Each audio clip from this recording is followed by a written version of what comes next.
हाँ जी, नमस्कार। आज का टॉपिक है भारतीय राष्ट्रीय आंदोलन। इस टॉपिक से हर एग्ज़ाम में क्वेश्चन आता है। भारतीय राष्ट्रीय आंदोलन के काफ़ी सारे कालक्रम खंड हैं, उनको मेनली 3 भागों में बाँटा गया है, लेकिन आज हम 1947 के जो कालखंड है, इस दौरान कौन-कौन सी आंदोलन हुए, कौन-कौन से पार्टियों की स्थापना हुई, अपने महात्मा गांधी जी, सरदार पटेल, सुभाष चंद्र बोस, सरदार वल्लभ भाई पटेल, इन्होंने इस टाइम पे कौन-कौन से कार्य किए, उनके बारे में अध्ययन करेंगे। ठीक है। अगर हम आरपीएससी फर्स्ट ग्रेड की बात करते हैं तो वहाँ स्पेशली मेंशन है महात्मा गांधी, सुभाष चंद्र बोस, सरदार वल्लभ भाई पटेल और बी आर अम्बेडकर। उनके संदर्भ में भारतीय राष्ट्रीय आंदोलन पूछा है। तो महात्मा गांधी से हर एग्जाम में क्वेश्चन आता है, तो आज की शुरुआत हम महात्मा गांधी से करते हैं। ठीक है। भारतीय राष्ट्रीय आंदोलन 1919 से 1947 का कालक्रम। ठीक है। थोड़ा सा महात्मा गांधी के जीवन के बारे में देख लो। तो महात्मा गांधी के पिता का नाम था करमचंद गांधी, उनकी माता थी पुतलीबाई। गांधी जी अपनी माता से सबसे अधिक प्रभावित थे। पत्नी थी कस्तूरबा।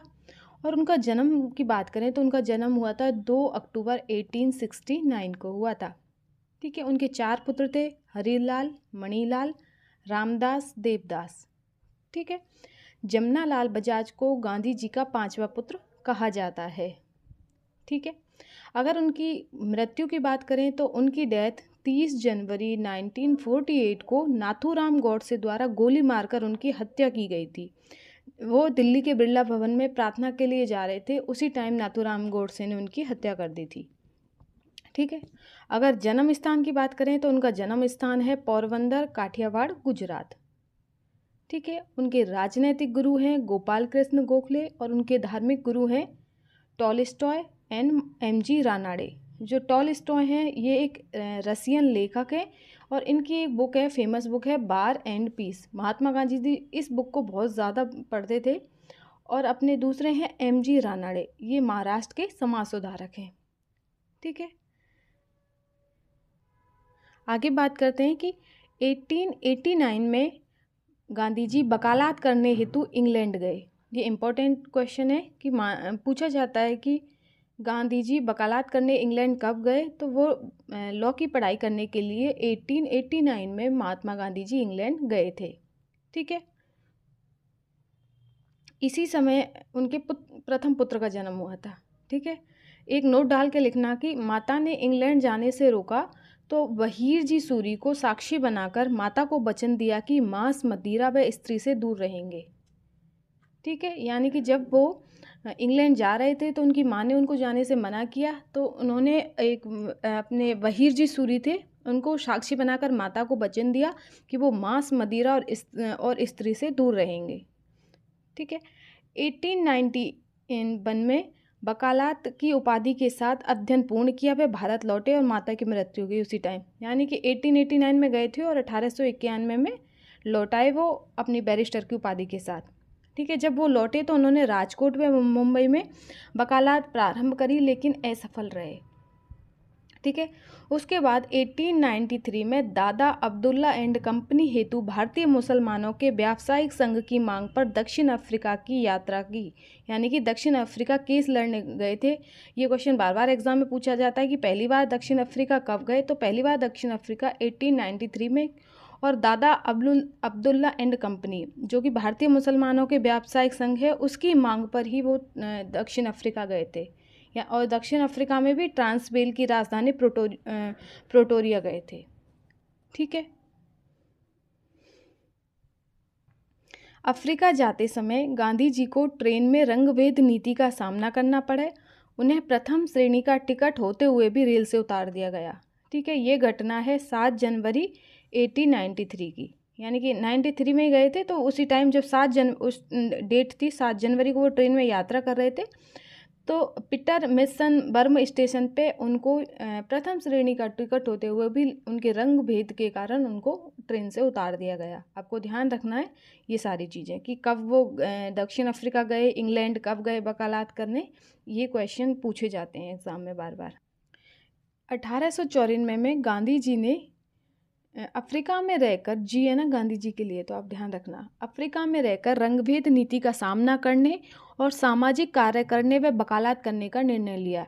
यानी कि 1893 में तो वो साउथ अफ्रीका फर्स्ट टाइम गए थे, लेकिन वहाँ के हालात देखे, वहाँ की किस तरीके से रंग भेद होता है, तो 1894 में उन्होंने डिसाइड कर लिया कि अब वो साउथ अफ्रीका ही रहेंगे और वहाँ पे सोशल वर्क करेंगे और रंग भेद की जो नीति है उसका खुलकर सामना करेंगे। ठीक है, तो उसी टाइम उन्होंने अफ्रीका में नेटाल इंडियन कांग्रेस की स्थापना करी 1894 में।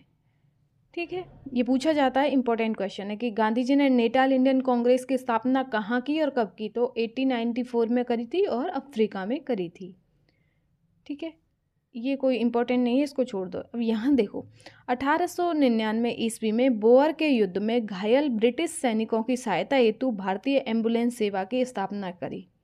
यानी कि गांधी जी स्टार्टिंग में अंग्रेज़ों के वफादार थे, तो उन्होंने 1899 ईस्वी में बोअर के युद्ध में घायल ब्रिटिश सैनिकों की सहायता हेतु भारतीय एम्बुलेंस सेवा की स्थापना की। पूछा जाता है ये। ठीक है, ब्रिटेन ने उनको प्रभावित होकर ब्रिटेन से उनको जूलू व बोअर का पदक प्रदान किया गया था। आपको अभी तो प्रदान किया गया है, लेकिन बाद में ये अपना पदक देंगे भी वापस गांधी जी, तो वो भी आपको ध्यान रखना। पर आपको ध्यान रखना है कि जूलू व बोअर का पदक उनको 1899 में बोअर के युद्ध में भारतीय एम्बुलेंस सेवा की स्थापना के कारण उन्होंने जो अपना अच्छा काम किया था उसके लिए उनको जूलू व बोअर का पदक प्रदान किया गया था। ठीक है, 1901 के बारे में जो कुछ घटनाएं घटित हुई उनके साथ, उनको देखते हैं। 1901 में पुणे भारत लौटे परिवार सहित, यानी कि वो परिवार को भी ले गए थे। अब 1901 में वापस आए। अफ्रीका में रह रहे भारतीयों को आश्वासन दिया कि उन्हें जब भी आवश्यकता होगी पुणे साउथ अफ्रीका लौट आएंगे। यानी कि जब गांधी जी वापस आए थे ना, तो वो साउथ अफ्रीका के लोगों से बोल के आए थे कि जब भी तुम्हें मेरी ज़रूरत पड़ेगी मैं आ जाऊंगा वापस। ठीक है, और उन्होंने बम्बई में वकालत का दफ्तर खोला। जब वो इंग्लैंड से अपनी बैरिस्टर की डिग्री लेके आए थे, उस टाइम पे राजकोट में बम्बई में उन्होंने वकालत का दफ्तर खोला, लेकिन उस टाइम सफल नहीं हुए। फिर 1901 में दोबारा मुंबई में वकालत का दफ्तर खोला और संपूर्ण देश का दौरा भी किया। ठीक है, इस टाइम 1901 में सबसे पहले गांधी जी कांग्रेस के कलकत्ता अधिवेशन में भाग लिया। केवल भाग लिया है 1901 के कलकत्ता अधिवेशन में, ना कांग्रेस की सदस्यता है अभी उनके पास, ना किसी अधिवेशन की उन्होंने अध्यक्षता करी है। आगे करेंगे। 1901 तक बता रही हूँ मैं, 1901 तक कांग्रेस के सिर्फ कोलकाता अधिवेशन में भाग लिया था। ठीक है, ज़्यादा कोई उन्होंने वो नहीं किया था उस टाइम। फिर 1902 में भारतीय समुदाय द्वारा बुलाए जाने पर दोबारा साउथ अफ्रीका लौटे। ठीक है, ऐसे का मतलब है साउथ अफ्रीका। ठीक है, और 1903 में जोहान्सबर्ग में इंडियन ओपिनियर की स्थापना की। क्वेश्चन आता है और बहुत बार आता है कि इंडियन ओपिनियर की स्थापना गांधी जी ने कब और कहाँ की, तो इसकी स्थापना गांधी जी ने 1903 में जोहान्सबर्ग में करी थी। ठीक है, और 1904 में इंडियन ओपिनियर नामक साप्ताहिक समाचार पत्र का प्रकाशन करवाया और फिनिक्स आश्रम डरबन में स्थापना करी 1904 में। ठीक है, ध्यान रखने की, एक तो अपन ने पढ़ा था 1894 में उन्होंने नेटाल इंडियन कांग्रेस की स्थापना करी। उसके बाद 1904 में उन्होंने इंडियन ओपिनियर नामक साप्ताहिक समाचार पत्र का प्रकाशन करवाया और 1903 में इंडियन ओपिनियर की स्थापना करी और 1904 में ही उन्होंने फिनिक्स आश्रम की स्थापना करी थी डरबन में।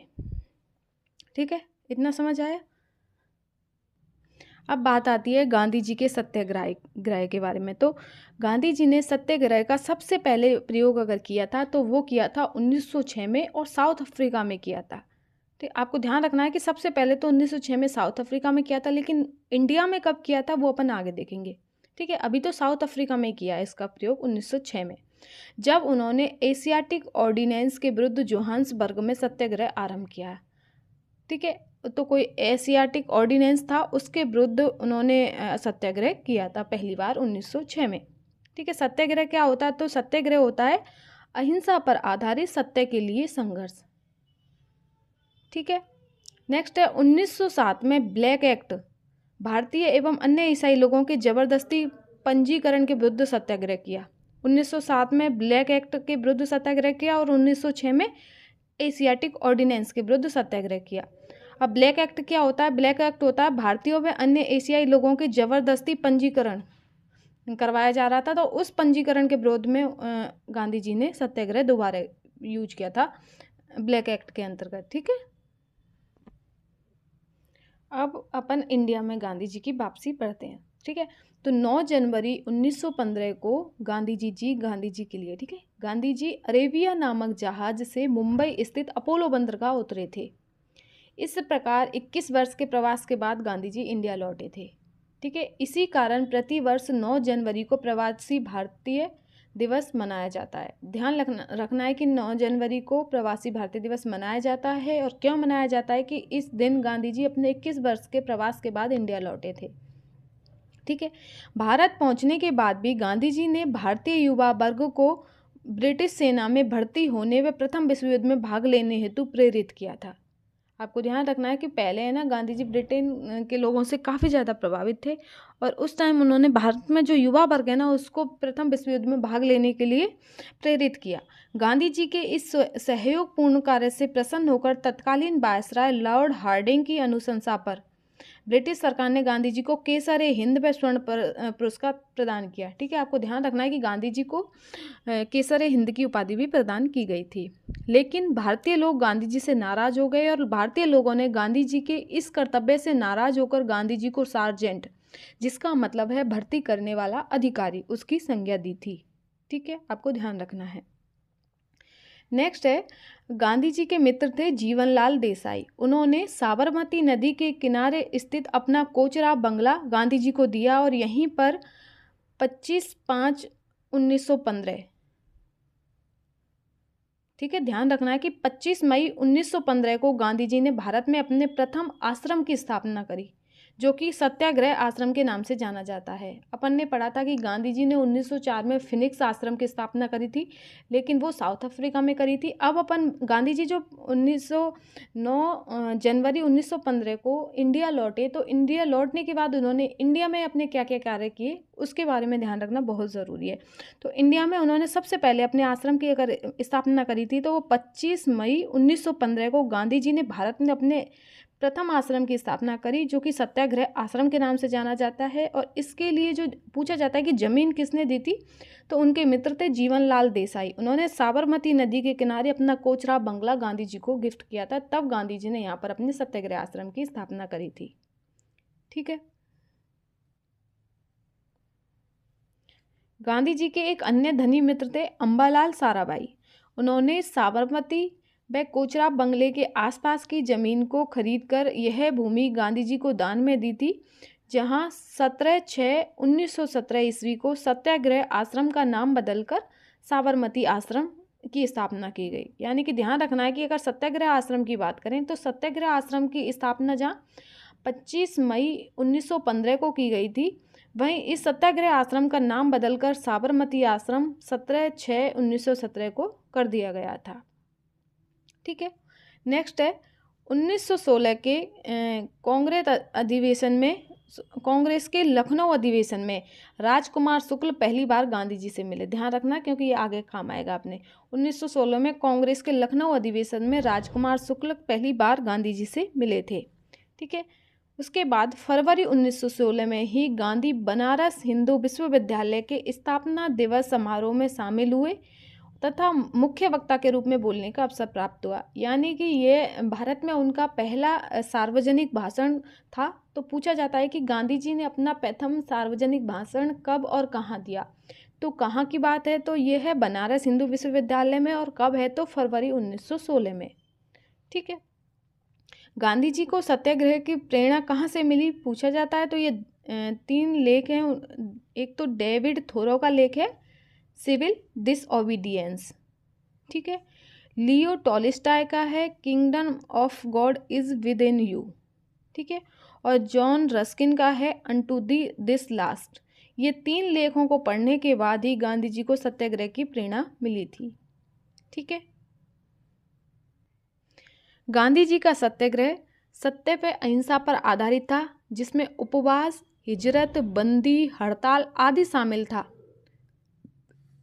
गांधी जी वैचारिक मतभेदों के कारण होम रूल आंदोलन में शामिल नहीं हुए थे और अपने राजनीतिक गुरु गोपाल कृष्ण गोखले के कहने पर 1916 ईस्वी में संपूर्ण भारत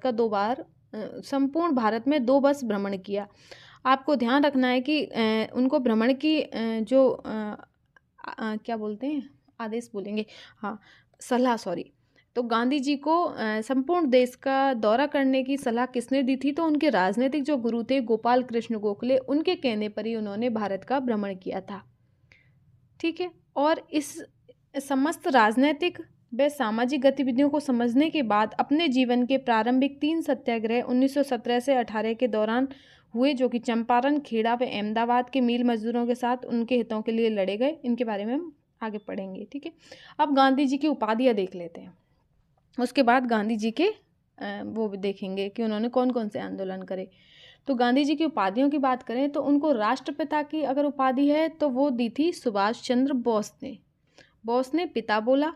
महात्मा की उपाधि दी थी रविंद्रनाथ टैगोर ने, और चंपारण नील विद्रोह के समय दी थी। पूछा जाता है किस समय दी थी, तो यह उपाधि रविंद्रनाथ टैगोर ने चंपारण नील विद्रोह के समय दी थी। ठीक है, बापू की उपाधि दी थी जवाहरलाल नेहरू एवं CF एंड्रूज ने। सार्जेंट वही भारतीय लोगों के द्वारा वर्ल्ड वॉर फर्स्ट के समय अपने पढ़ा था कि युवा लोगों को ब्रिटेन के वहाँ जाने के लिए प्रेरित कर रहे थे, उसी टाइम भारतीय लोगों ने उन्हें सार्जेंट की उपाधि प्रदान करी। केसरी हिंद की उपाधि ब्रिटिश सरकार द्वारा प्रदान करी गई थी।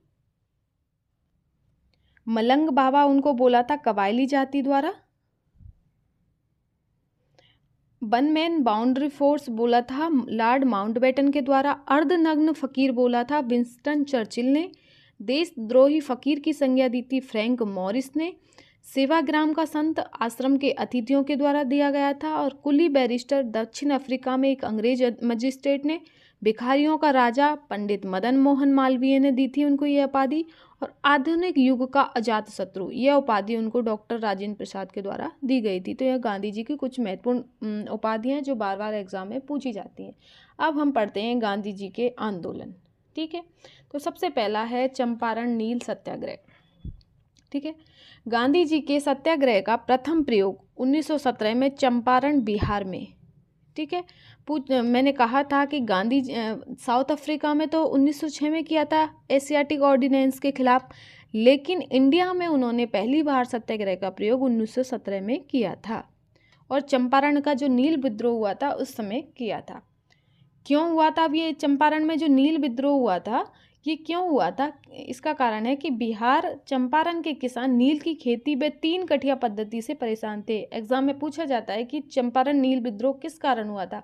3 कठिया के कारण, बेगार के कारण, या फिर सामाजिक असंतोष के कारण। कुछ भी ऑप्शन बना के दे सकता है आपको। तो आपको ध्यान रखना है कि यह 3 कठिया पद्धति के कारण से परेशान होकर किसानों ने चंपारण नील सत्याग्रह किया था।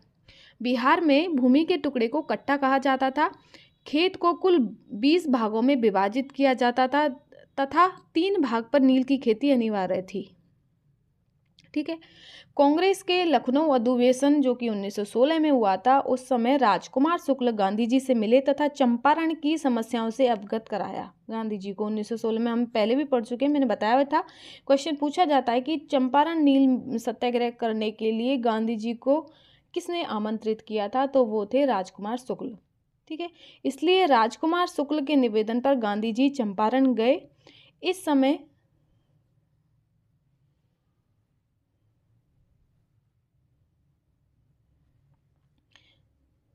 चंपारण के डिस्ट्रिक्ट कलेक्टर WB हिचकॉक ने गांधी जी को चंपारण जाते समय मोतीहारी रेलवे स्टेशन पर गिरफ्तार करने का आदेश दिया और गिरफ्तार कर लिया गया। भारत में गांधी जी का यह प्रथम कारावास था। ध्यान रखना है कि भारत में गांधी जी का प्रथम कारावास कौन सा था? तो मोतीहारी रेलवे स्टेशन पर चंपारण नील विद्रोह के दौरान गांधी जी पहली बार गिरफ्तार हुए थे। अफ्रीका में भी एक बार हो चुके हैं गिरफ्तार, लेकिन आपको इंडिया का याद रखना है।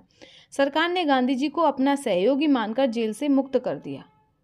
ठीक है, गांधी अपने सहयोगियों के साथ किसानों से मिले, रिपोर्ट तैयार करी कि इस दौरान वह एडवोकेट गोरख प्रसाद के घर रुके थे। ये क्वेश्चन पूछे जाते हैं फर्स्ट ग्रेड में, इसलिए मैं थोड़ा सा आपको डेप्थ में पढ़ा रही हूँ। और ये कुछ बच्चे कहेंगे कि मैम ये कहाँ से पढ़ा रहे हो? तो ये मेरे हैंड रिटन नोट्स हैं, जिसमें 5-6 उसका स्रोत जो है अपने सोर्सेज से मैंने कंटेंट इकट्ठा किया है। तो आप इनके नोट्स बना लेना। सच में आपको इतने अच्छे नोट्स और कहीं नहीं मिलेंगे। ठीक है, ब्रिटिश सरकार ने फ्रैंक सायर की अध्यक्षता में किसानों हेतु जांच समिति बनाई। ध्यान रखना है आपको कि W.B. हिचकॉक ने उनको गिरफ्तार करवाया था और ब्रिटिश सरकार ने फ्रैंक सायर की अध्यक्षता में किसानों हेतु जांच समिति बनाई थी। अंततः सरकार को गांधी जी के सामने झुकना पड़ा। 3 कठिया पद्धति को समाप्त कर वसूली का 25% भाग किसानों को लौटा दिया गया, यानी कि 3 कठिया पद्धति भी समाप्त कर दी गई और जो किसानों से वसूला गया था ना कर, उसका 25% भाग किसानों को वापस कर दिया गया। गांधी जी के इस प्रथम सफल नेतृत्व से प्रभावित होकर रविंद्रनाथ टैगोर ने महात्मा की उपाधि प्रदान करी थी उनको, याद रखना है आपको, ठीक है। इसी सत्याग्रह से महादेव देसाई गांधी जी के सचिव बने व जवाहरलाल नेहरू ने भारतीय राजनीति में प्रवेश किया। जो चंपारण नील विद्रोह हुआ ना, इसी सत्याग्रह से महादेव देसाई गांधी जी के सचिव बने और जवाहरलाल नेहरू ने भारतीय राजनीति में प्रवेश किया। आपको नोट डाल के रखना है कि चंपारण नील सत्याग्रह का उल्लेख दीनबंधु के ग्रंथ नील दर्पण में मिलता है, ठीक है। जेवित ब्राउन के ग्रंथ Gandhi's rise to power in Indian politics में भी इसका वर्णन मिलता है, ठीक है, आपको ध्यान रखना है। नेक्स्ट है अपना खेड़ा सत्याग्रह, ठीक है। चंपारण हो गया, अब खेड़ा, आप इनके नोट्स बनाते जाना साथ के साथ, ठीक है। खेड़ा सत्याग्रह कहाँ हुआ था? तो ये हुआ था अपने गुजरात में 1918 में। चंपारण 1917 में हुआ था, खेड़ा हुआ था 1918 में। कारण क्या था? तो कारण देखो, 1918 में भयंकर अकाल पड़ा था। ब्रिटिश सरकार ने माल गुजारी बंद नहीं की, अपितु 23% राजस्व बढ़ोतरी कर दी, ठीक है। लेकिन अकाल नीति क्या कहती है? अकाल नीति के अनुसार यदि 3/4 यानी कि 75% फसल नष्ट हो जाने पर किसानों का पूरा लगान व कर्ज माफ होना चाहिए, ये अकाल की नीति कहती है, ठीक है। किसानों के निवेदन पर गांधी जी ने सत्याग्रह प्रारंभ किया तथा अपने सहयोगी जिनमें थे विट्ठल भाई पटेल, उनके साथ खेड़ा पहुंचे। वे अन्य प्रमुख सहयोगी थे मोहनलाल पांड्या, इंदु लाल याग्निक व वल्लभ भाई पटेल, उनके साथ खेड़ा का दौरा किया, ठीक है। नेक्स्ट है आपको कि 23/3/1918 को गांधी जी ने घोषणा की केवल वही किसान कर देंगे जो सक्षम हो, परंतु पहले सरकार को गरीब किसानों का लगान माफ़ करना चाहिए। यानी कि गांधी जी ने बोला था 23/3/1918 को कि केवल वही किसान कर देंगे जो कि सक्षम है, लेकिन ये भी तब कर देंगे कि पहले सरकार को गरीब किसानों का लगान माफ़ करना पड़ेगा। सरकार ने गांधी जी की बात मान ली व आदेश पारित किया कि केवल सक्षम किसानों से ही राजस्व वसूला जाएगा, ठीक है। खेड़ा सत्याग्रह के दौरान अनसुईया बेन पटेल गांधी जी से मिली तथा अहमदाबाद मिल मजदूरों के पक्ष में सत्याग्रह हेतु निवेदन किया। तो आपको ध्यान रखना है कि चंपारण नील विद्रोह के लिए तो अपने राजकुमार शुक्ल ने गांधी जी से निवेदन किया था और अहमदाबाद जो मिल मजदूरों के पक्ष में जो अपना अगला सत्याग्रह पढ़ेंगे उसके लिए अनसुईया बेन पटेल जी ने गांधी जी से रिक्वेस्ट करी थी, ठीक है। गांधी जी ने खेड़ा सत्याग्रह की बागडोर वल्लभ भाई पटेल को सौंपी, वह स्वयं अहमदाबाद आए। वल्लभ भाई पटेल को खेड़ा सत्याग्रह के दौरान सफल नेतृत्व के कारण ही बारदौली की महिलाओं ने पटेल की उपाधि प्रदान करी थी। सरदार पटेल को पटेल की उपाधि बारदौली की महिलाओं ने प्रदान करी थी खेड़ा सत्याग्रह के दौरान, ठीक है। खेड़ा किसान सत्याग्रह को हार्डिंग ने भारत का प्रथम वास्तविक किसान सत्याग्रह कहा। ध्यान रखना है आपको कि खेड़ा जो किसान सत्याग्रह था उसको हार्डिंग ने भारत का प्रथम वास्तविक किसान सत्याग्रह कहा है, ठीक है। अब हम पढ़ेंगे अहमदाबाद मील हड़ताल। अहमदाबाद जो मील हड़ताल हुई थी यह हुई थी 1918 में और ये प्रथम भूख हड़ताल थी। ध्यान रखना है कि अहमदाबाद है ना, प्रथम भूख हड़ताल थी, ऐसे याद रख लेना। अपने लिए खाना सबसे अहम होता है, खाना ही नहीं मिलेगा, अहम चीज़ ही अपनी नष्ट हो जाएगी तो भूखे मर जाएंगे। तो अहमदाबाद मील हड़ताल अथवा प्रथम भूख हड़ताल। मील मालिकों ने मजदूरों को प्लेग बोनस देने से इनकार किया, ये तो कारण बना। और इस किसके विरुद्ध था? तो ये अहमदाबाद के कपड़ा मील मालिकों के विरुद्ध था। इसमें गांधी जी के सहयोगी अनसुईया बेन पटेल जो कि अंबालाल साराभाई की बहन थी। गांधी जी ने मील मालिकों व मजदूरों के मध्य हुए इस विवाद को एक ट्रिब्यूनल को सौंपने का फैसला किया, ठीक है। मील मालिकों ने प्रारंभ में सहयोग किया, परंतु कुछ समय बाद हड़ताल का बहाना करके अलग हो गए। मिल मालिकों ने आदेश दिया कि मिल मालिकों ने बोला कि केवल 20% बोनस दिया जाएगा, जो मजदूर इसे नहीं स्वीकारेगा उसे नौकरी से निकाल दिया जाएगा। गांधी जी ने 15/3/1918 को मजदूरों के पक्ष में भूख हड़ताल प्रारंभ की। भारत में यह गांधी जी की प्रथम भूख हड़ताल थी। मिल मालिकों को झुकना पड़ा, वे मजदूरों को 35% बोनस देने पर राजी हुआ। यानी कि जहां पहले मिल मालिक 20% बोनस के लिए राजी थे, वहीं गांधी जी ने के आश्वासन पर वो 35% बोनस देने के लिए राजी हो गए और मिल मजदूरों की हार हुई। आज की वीडियो में हमने महात्मा गांधी का जीवन परिचय देखा, उनके 3 इम्पोर्टेंट सत्याग्रह देखे। अब आगे की वीडियो में हम उनके और भी चीज़ें हैं, रॉलेट एक्ट है और साइमन कमीशन है, और उनका सविनय अवज्ञा आंदोलन है, असहयोग आंदोलन है, तीनों गोलमेज सम्मेलन में गांधी जी का क्या रोल है, उनके बारे में पढ़ेंगे। अगर आपको वीडियो पसंद आए तो प्लीज़ वीडियो को लाइक करें और चैनल को प्लीज़ सब्सक्राइब जरूर कर दें, और आगे इसी तरीके की वीडियो देखने के लिए मेरे साथ जुड़े रहें। ये हमारा पार्ट 1 है, पार्ट 2 और आएगा। ये टॉपिक है ना, आप ये कहोगे कि आपको मैंने ना 25 से 30 मिनट में करवा दिया। ये मेरे 12 क्लासेज का निचोड़ है, जो मुझे कभी 12 क्लासेज में किसी सर ने पढ़ाया था, और कम से कम 5 से 6 सोर्स का कंटेंट है। तो इसलिए आपसे रिक्वेस्ट है कि प्लीज़ आप अपने नोट्स ज़रूर बनाते रहना साथ के साथ। धन्यवाद।